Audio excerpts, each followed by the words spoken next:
The transistor. Today we will discuss transistor and how they work and inside look. Then we will talk about basic types NPN and PNP. Then we will see basic transistor circuits, switch and amplifier. This is the transistor symbol, as you can see here, and this is the internal structure of the transistor. It consists of collector, base, emitter, two diodes.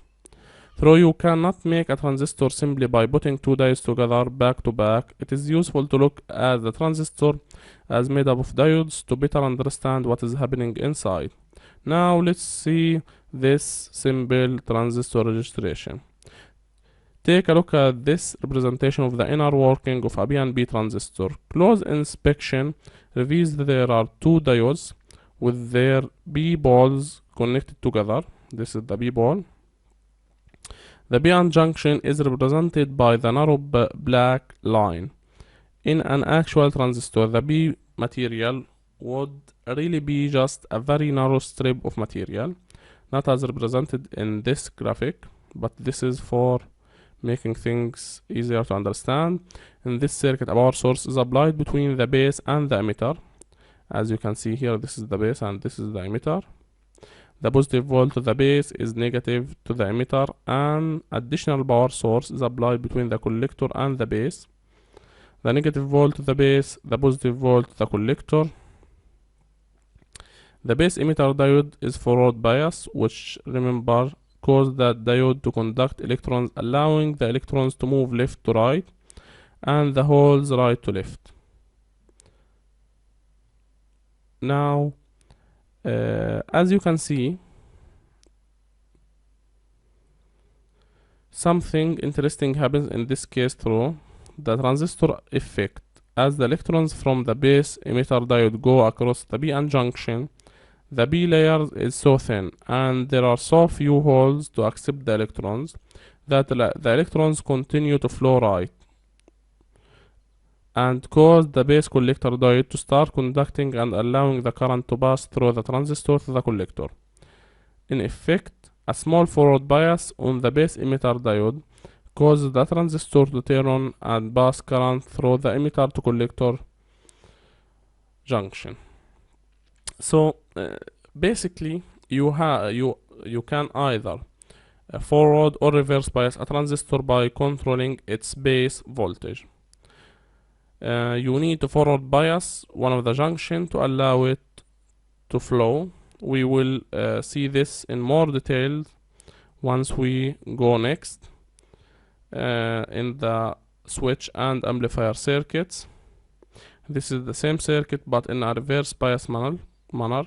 This space is connected to the negative pole, as you can see here, so positive connected to negative will increase these two areas, isolating areas, so no conducting is here, while in the previous example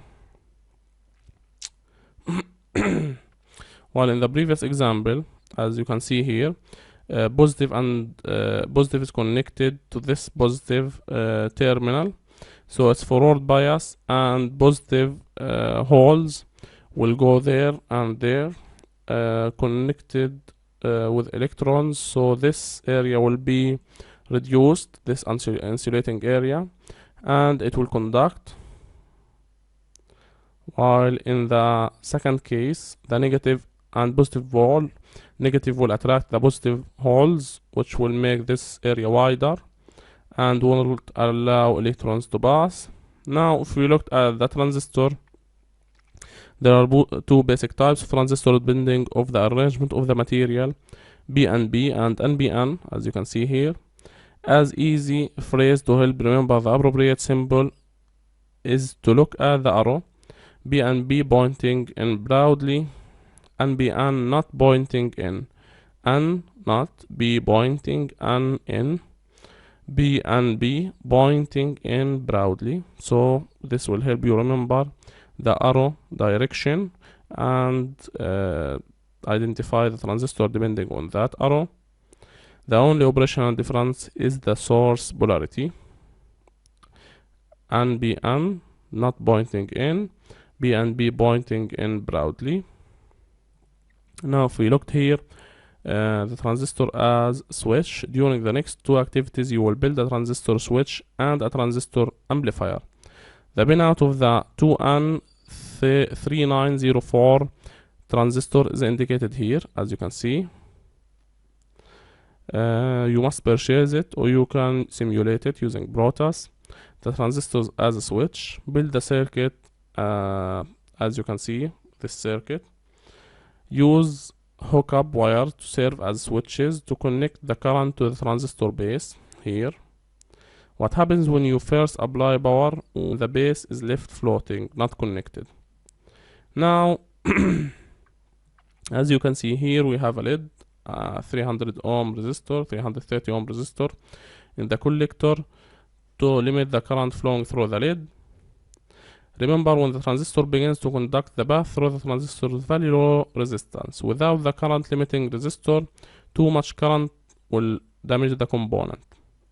Additionally, the 1000 ohm resistor in the base circuit also limits current.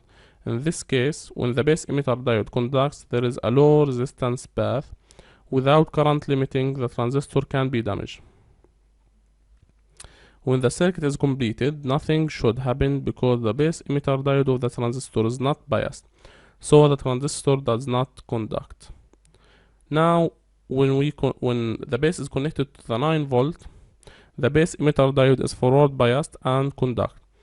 This in turn turns on the transistor and current flows through the LED to turn it on. You should note that the LED goes off when the base voltage is removed. Now if we look at and replace the hookup wire connection with a connection to a 1.5 volt battery as shown. What happens when plus 1.5 volt is applied to the base? What happens when the battery is reversed and 1.5 volt is applied to the base? Examine this on your protoboard or test bench, then get back to this video to see the result. When the voltage is positive on the base, the transistor conducts and the LED is lit.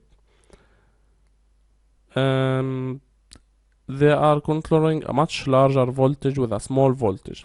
This is the base, this is the goal from this circuit, to show you that we can control, using a transistor, we can control a high volting output using a small volt input in the transistor base. This will become more important in the following circuit when a transistor amplifier is explored.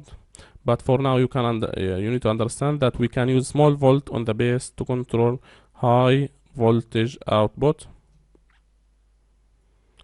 Okay, now let's see this circuit. The voltage across the variable resistor is the battery voltage. The wiper of the variable resistor taps off the resistor at different places depending on how the screw control on the variable resistor set. The variable resistor become a voltage divider so that the voltage on the base can range from ground, no voltage, to 9 volt and all volt in between. When the circuit is wired, you can adjust the range until the LED is fully lit. Using the volt ohm meter, measure the voltage of the base of the transistor and record the value. On the test bed, the voltage was 0.78 volt. So this is the amount of volt that is required so that the LED can fully lit. Next, you can decrease or decrease the voltage by adjusting the variable resistor until the LED is just barely visible, and again measure the base voltage. On the test bed, the voltage was 0.68 volt. Finally, move the variable resistor until the LED is fully off and record the voltage. On the test bed, the voltage was 0.63 volt.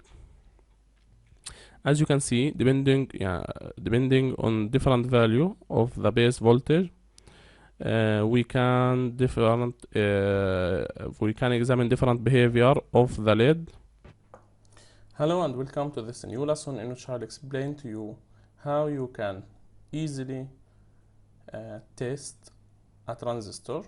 So first, let me explain this in theory. Basically, a transistor has three terminals: a base, a collector, and emitter. And we have two types of transistors, PNP and NPN. You need to concentrate on the letter in the middle here, the N and the B. Okay, let me just focus on this area. Now, first thing you need to know before testing a transistor, to know its terminal and to know if it's working or not, is to identify the base. So the base can easily be identified if you use the digital multimeter on the diode reading, because basically a transistor consists of two diodes, and the two terminals that won't give a reading both ways are the collector and emitter. This means that the first thing that we are able to identify is the base. So if we found two terminals that give no readings, you can easily know that these terminals are the collector and emitter. The base is that terminal that you used and that these two didn't give a reading with. So we identified the base. Now, after identification of the base, you need to know if this is a PNP or NPN. This can be done by simply testing the base using the positive terminal of the digital multimeter and try to get a measurement out of these two. If the base gave a reading when it's connected to the positive terminal, this means that the transistor is NPN because it's positive in the middle. While if we connected the negative terminal of the digital multimeter and it gave a reading with these two terminals, this means that this transistor is PNP. The last step here is to identify the collector and emitter. The emitter is the terminal that gives a higher reading than the collector when connected to the base. So if we connected these two, the collector, the base and the emitter, it should give us a higher reading than when we connect these two terminals. Now I will do this in practice so you don't have to worry about anything. If you didn't understand my explanation now, it will become clear when we do this in practice. But the main thing, let's summarize, is first identify the base by finding the two terminals that gives no readings together both ways. So you put the positive terminal of the digital multimeter here and the negative here, it will give no reading. If you reverse these two terminals, the positive here and the negative here, it will give no reading.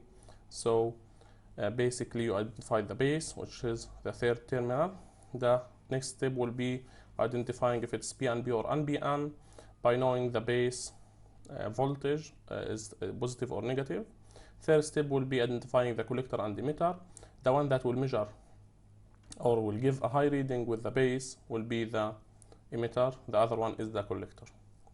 In the next lesson, I will show you this in practice, so stay tuned. Hello and welcome to this new lesson in which I will show you how to test a transistor and how to identify its terminals. This is a transistor, as you can see here. It has three terminals and we will test it out and see if it's working or not and identify its terminals. As I mentioned earlier, this is basically a diode, so you have to choose the diode reading from here on the watch and or on the digital multimeter, and then you can move these terminals, the black one in the common and the red one on the one that has sorry, a diode icon. So place it here, turn it on. Now we said that the first step would be to identify the two terminals that won't give a reading when they are together. So if we came here, as you can see, you must concentrate on this. So the two terminals that won't give any reading both ways will be the collector and emitter. So let me test these first two. So no reading. let me reverse it, the black, and okay, now as you can see we have a reading on the LCD display of the digital multimeter. So these are not the two collector and emitter. Let's move on to the next two. So this one and this one, we have no reading, and again this one and this one, we have no reading on the LCD display. One means no reading, so this one and this one are the collector and emitter. So this one is the base. This is the first step. So let's draw it here. Okay, let me just focus on this area. So we have the base identified. Now we need to know if this base is or if this transistor is PNP or NPN. What we need to do is simply first knowing that the base will give a measurement with both collector and emitter. So if we connected the positive terminal to the base, and if it gave reading with these two terminals, it means that positive means NPN, so it will be an NPN transistor. If it didn't give a reading, we have to reverse it. We have to connect the negative pin here to the base, and if it gave a reading, this means that the base is negative, or N, which means that this is a PNP transistor. So let's start. This is the positive terminal connected to the base, and let's connect it to this terminal. It gave a reading on the LCD, as you can see here. If you connect it to the other pin, it also gave a reading. So this is the base. It's connected to the red probe. This means that it's NPN transistor. So NPN transistor, this is the type of transistor. Now to the final step, which is identifying the collector and emitter between these two pins. Now, as I mentioned earlier, the one that will give higher measurement when connected to the base will be the emitter. So let's connect the positive terminal to the base. Let's connect this to this pin. It gave us 675. Let's connect to this pin, 689. So this one has a higher reading, which is this terminal. As I mentioned earlier, the one that will give higher reading with the base will be the emitter. So now we have this as the emitter, and the last one is the collector. So this is our transistor. It's fully functional. So this is our transistor. It's NPN type. And to summarize things, first identify the base by testing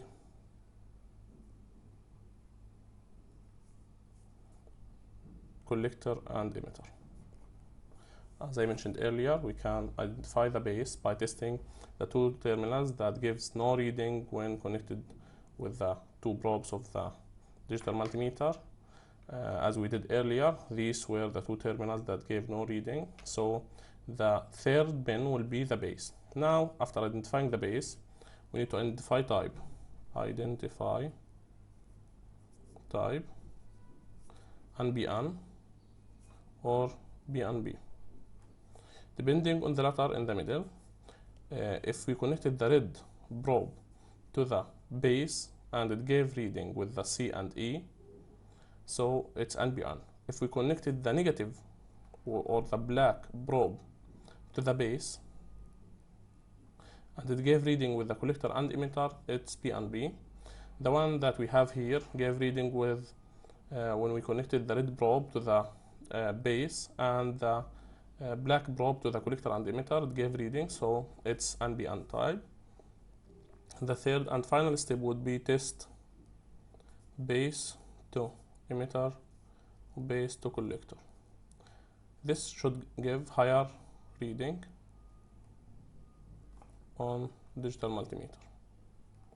So the one with the higher reading is basically the emitter, and this is what we did here. It's the emitter, this terminal. It gave us like 689 89, and this gave us 675. So it's a very slight or very small difference, but it's there. So this one is the emitter and this one is the collector, as we mentioned here, base, collector, emitter. So that's it. This is how to test out a transistor using a digital multimeter. This is educational engineering team. Thanks for watching.